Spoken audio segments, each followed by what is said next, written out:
दिल्ली के इख्तिदार पर बैठने वाले सुनो, ख्वाजा हिंदुस्तान का सुल्तान है, उसके बाद कोई सुल्तान को नहीं मानते हम कि हर मस्जिद पे सवाल कर दो, हर दरगाह पे सवाल उठा दो। हम भारत के प्रधानमंत्री से पूछना चाह रहे नरेंद्र मोदी, क्या आप इन लोगों को रोकेंगे या फिर ये देश इसी तरह चलता रहेगा? सर्वे क्यों किया जा रहा है?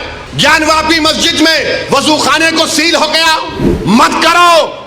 तुम्हारा एहतराम और तुम्हारी अजमत हम करते हैं, मगर आप जो काम कर रहे वो मुसलमानों के हक में नहीं कर रहे हैं। आप बहुत बोल सकता हूं, याद रखो, मेरी जबान को लगाम नहीं है, तुम्हारा घर से निकलना महाल कर दूंगा मैं यहाँ पे। अरे जालिमो, याद रखो, मैं मस्जिद बचाने के लिए, खानखाहों को बचाने के लिए, दरगाहों को बचाने के लिए, वक्फ की जायदाद को बचाने के लिए मैं एक बार नहीं 1000 मर्तबा मरने को तैयार हूं। तुम क्या करोगे बताओ? तुर्क और पठानों का झगड़ा था? नहीं था झगड़ा। तुर्क पठान का मस्जिद पे झगड़ा कभी था ना कभी रहेगा इंशाअल्लाह ताला। तुम समझ रहे कि हम खामोश बैठ जाएंगे? ऐसे 12 दरगाह और मसाजिद पर केस डाल दिया गया है कि ये मस्जिद नहीं थी, फुला था, ये था। कहाँ है वो लोग जो औरंगाबाद में बोले थे इम्तियाज जलील को वोट मत दो? उस समाजवादी पैंडेट को वोट दो, बोले थे अरे चेहरा दिखाओ औरंगाबाद के अवाम के सामने तुम। अरे लिफाफों पे जिंदगी गुजारने वालों,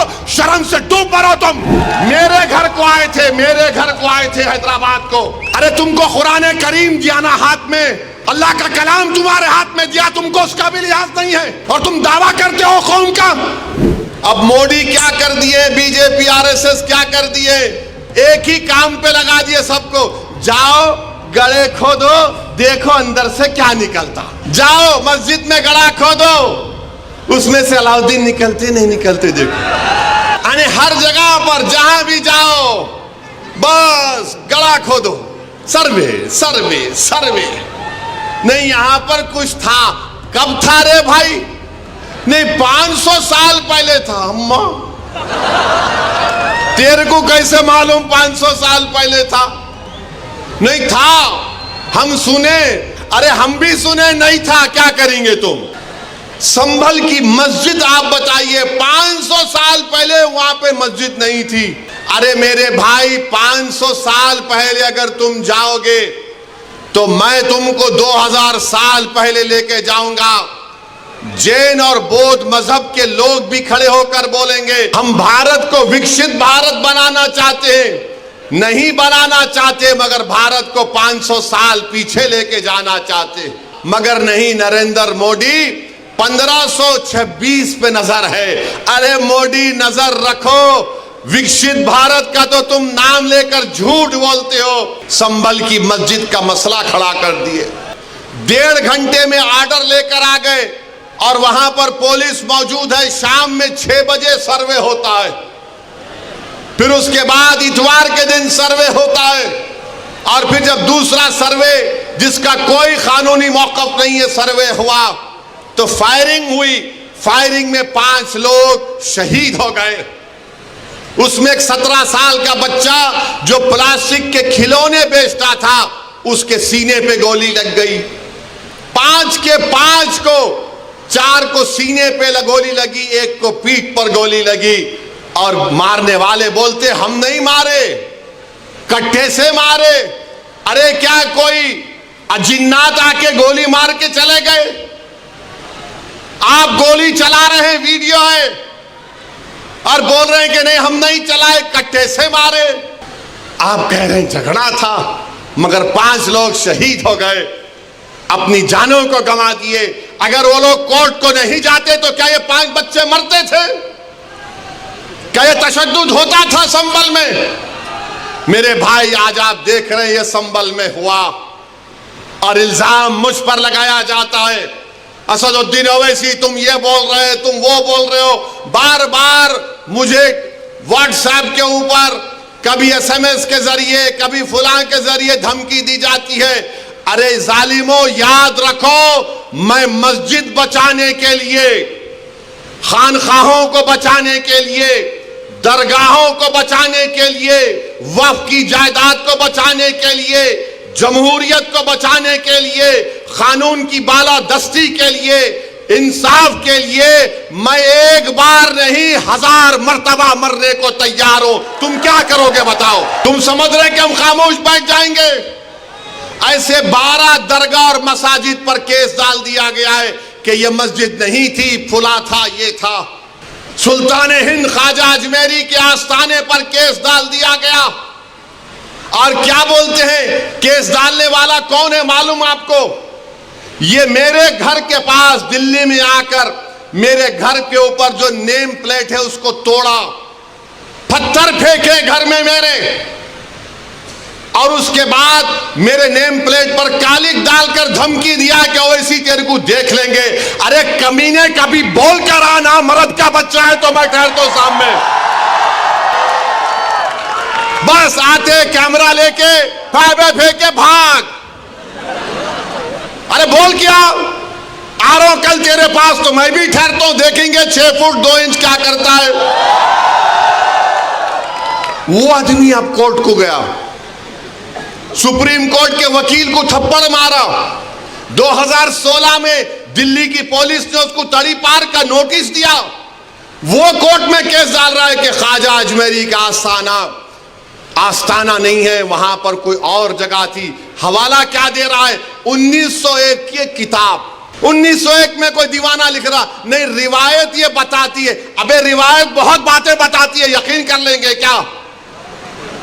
पार्लियामेंट ने कानून बनाया कि 15 अगस्त 47 को जो मस्जिद, मंदिर, गिरजाघर, गुरुद्वारा रहेगा वो सील है, बंद है, उस पर कोई छेड़खानी नहीं होगी, उसका कन्वर्जन नहीं होगा, उसका कैरेक्टर नहीं बदला जाएगा। मगर ये क्या हो रहा है? क्या हो रहा है हमारे मुल्क में? सुनो इख्तिदार की कुर्सियों पर बैठने वालों, दिल्ली के इख्तिदार पर बैठने वाले सुनो, ख्वाजा हिंदुस्तान का सुल्तान है, उसके बाद कोई सुल्तान को नहीं मानते हम। अरे कौन सी किताब तुम्हारी? नहीं, वो फुरा दीवार को ऐसा खिकोरे तो उसको ऐसा रंग निकाले तो छतरी निकलती। अबे तेरे घर में मैं अगर 1000 फीट खोदा तो उसमें भी खाने जहां खां की मलबा निकलता, क्या करेगा? दे देता मेरे को। याद रखो ये मुल्क कमजोर हो जाएगा। 5 बच्चों की जानें चले गई, वो मरे नहीं, वो शहीद हैं। तुमने उनको गोली मारकर उनका कत्ल किया है, तुम कातिल हो। तुमने गरीब माँ बाप को अपनी औलाद से महरूम कर दिया है। अरे ये मीडिया को लीक करते नहीं, वो पत्थर फेंक रहे, वो फुला कर रहे। अरे मस्जिद है, अल्लाह का घर है, तुमको क्या राइट देता है किसी भी इबादत जहां पर अगर तुम जाओगे तो लोग क्या खामोश बैठ जाएंगे? सुप्रीम कोर्ट ने राम मंदिर के फैसले में कहा कि 91 का एक्ट भारत के संविधान का एक अटूट हिस्सा है। और फिर उसके बाद डीवाईसी जो सीजीआई थे वो खामोश हो गए। ओरल ऑब्जर्वेशन किया कि नहीं, सर्वे को असर्टेन करने में क्या बुरी बात है? अरे बुरी बात यह है कि सर्वे कोई एकेडमिक एक्सरसाइज नहीं है। क्या क्या करेंगे आप? और जब बाबरी मस्जिद का फैसला आया था, मैं पुकार कर कह रहा था ये गलत फैसला है, इसके बाद बहुत सी चीजें खुलेंगे। तो मेरे खिलाफ ये वही लोग हैं जो आज इस असेंबली के इलेक्शन में इनको और दो, उनको और दो ऐलान किए थे। जजमेंट आप पढ़ो, ये जजमेंट तमाम चीजों को खोल देगा। मुझसे कहा कि आप खामोश हो जाओ, ऐसी तुम मत बोलो। मैंने कहा मौत मेरे को खामोश कर सकती, जब तक अल्लाह जिंदा रखेगा मैं सच्चाई को बयान करूंगा और बयान करता रहूंगा। आज बोलो खामोश हो जाओ। मैं जब कह रहा था तो कोई बोल रहे नहीं मत बोलो, इनको क्या है, ये भड़काऊ भाषण दे देते, इनको क्या है, इनको टीवी पे जाके बोलने का शौक है। बीजेपी ने पूरे महाराष्ट्र में प्रचार कर दिया कि फतवा जीतेगा या भगवा जीतेगा। बताओ ये कौन है लोग? अरे आपको अगर इलेक्शन लड़ना है लड़ो, आगे बढ़ो। एक आलिम दीन मुफ्ती इस्माइल आपके सामने जो इलेक्शन लड़ रहा भी है, मिंबर रसूल पर आपको अच्छाई को बयान भी करता है और चुनाव भी लड़ता है। मगर यह क्या बात है कि इलेक्शन आएगा इनको और दो, उनको और दो। अरे आप लड़ो, आप नहीं लड़ सकते तो अपने दामाद को लाओ। चलो, आपने बीजेपी को हैंडल दे दिया। यूसुफ पुंजानी कह रहा है कि बीजेपी गली गली जाकर ऐलान कर दी कि फतवा जीतेगा या भगवा जीतेगा। अरे जब सियासत नहीं आता करना तो मत करो, दुआ करो या हिकमत अमली से इख्तियार करो। नहीं, हमको सब चीज होना। देख लिए क्या हुआ। मत करो, तुम्हारा एहतराम और तुम्हारी अजमत हम करते हैं, मगर आप जो काम कर रहे वो मुसलमानों के हक में नहीं कर रहे हैं। आपने हैंडल दे दिया बीजेपी को, बीजेपी ने पूरा प्रचार कर दिया और क्या नतीजा निकला जा आप देखो। कल ये बीजेपी की सरकार अगर कुछ करेगी तो कौन आके लड़ेगा?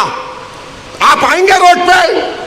जो ताकतें मस्जिदों को छीनना चाहती हैं, अल्लाह कुरान में फरमा दिया ये सबसे बड़े जालिम हैं, ये सबसे बड़े जालिम हैं। कहां वो लोग जो औरंगाबाद में बोले थे इम्तियाज जलील को वोट मत दो, उस समाजवादी पैंडेट को वोट दो, बोले थे अरे चेहरा दिखाओ औरंगाबाद के अवाम के सामने तुम। अरे लिफाफों पे जिंदगी गुजारने वालों, शर्म से डूब मरो तुम। मेरे घर को आए थे, मेरे घर को आए थे हैदराबाद को। अरे तुमको कुरान करीम दिया ना हाथ में, अल्लाह का कलाम तुम्हारे हाथ में दिया, तुमको उसका भी लिहाज नहीं है और तुम दावा करते हो कौम का। बहुत बोल सकता हूं, याद रखो मेरी जबान को लगाम नहीं है, तुम्हारा घर से निकलना महाल कर दूंगा मैं यहां पे।